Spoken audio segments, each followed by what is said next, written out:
وهو القاهر فوق عباده ويرسل عليكم حفظة حتى إذا جاء أحدكم الموت توفته رسلنا وهم لا يفرطون۔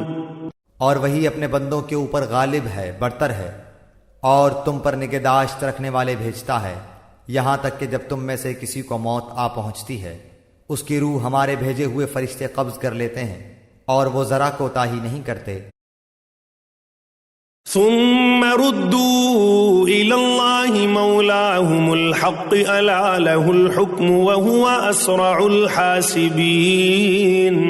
پھر سب اپنے مالک حقیقی کے پاس لائے جائیں گے۔ خوب سن لو، فیصلہ اللہ ہی کا ہوگا اور وہ بہت جلد حساب لے گا۔ قل من ينجيكم من ظلمات البر والبحر تدعونه تضرعا وخفية لئن أنجانا من هذه لنكونن من الشاكرين۔ آپ کہیے کہ وہ کون ہے جو تم کو خشکی اور دریا کی ظلمات سے نجات دیتا ہے؟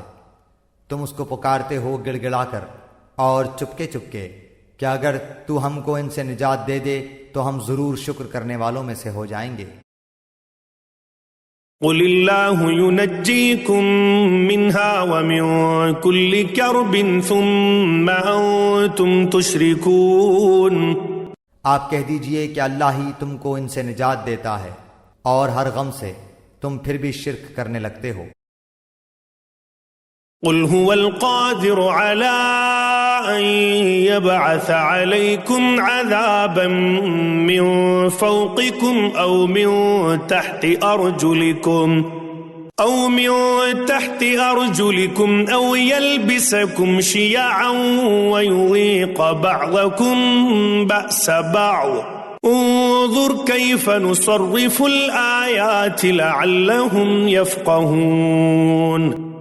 آپ کہیے کہ اس پر بھی وہی قادر ہے کہ تم پر کوئی عذاب تمہارے اوپر سے بھیج دے، یا تمہارے پاؤں تلے سے، یا کہ تم کو گروہ گروہ کر کے سب کو بھیڑا دے اور تمہارے ایک کو دوسرے کی لڑائی چکھا دے۔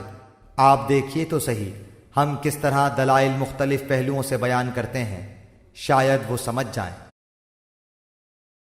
وَكَذَّبَ بِهِ قَوْمُكَ وَهُوَ الْحَقُّ قُلْ لَسْتُ عَلَيْكُمْ بِوَكِيلٍ۔ اور آپ کی قوم اس کی تکذیب کرتی ہے حالانکہ وہ یقینی ہے۔ آپ کہہ دیجئے کہ میں تم پر تعینات نہیں کیا گیا ہوں۔ لِكُلِّ نَبَإٍ مُسْتَقَرٌّ وَسَوْفَ تَعْلَمُونَ۔ ہر خبر کے وقوع کا ایک وقت ہے اور جلد ہی تم کو معلوم ہو جائے گا۔ وَإِذَا رَأَيْتَ الَّذِينَ يَخُوضُونَ فِي آيَاتِنَا فَأَعْرِضْ عَنْهُمْ حَتَّى يَخُوضُوا فِي حَدِيثٍ غَيْرِهِ وَإِمَّا يُنْسِيَنَّكَ الشَّيْطَانُ فَلَا تَقْعُدْ بَعْدَ الذِّكْرَى مَعَ الْقَوْمِ الظَّالِمِينَ۔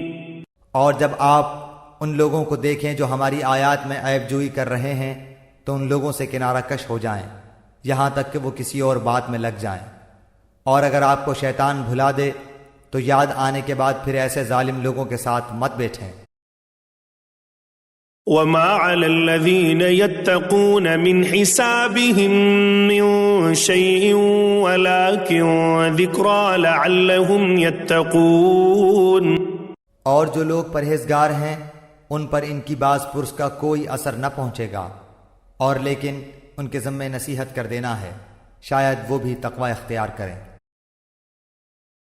وَذَرِ الَّذِينَ اتَّخَذُوا دِينَهُمْ لَعِبًا وَلَهْوًا وَغَرَّتْهُمُ الْحَيَاةُ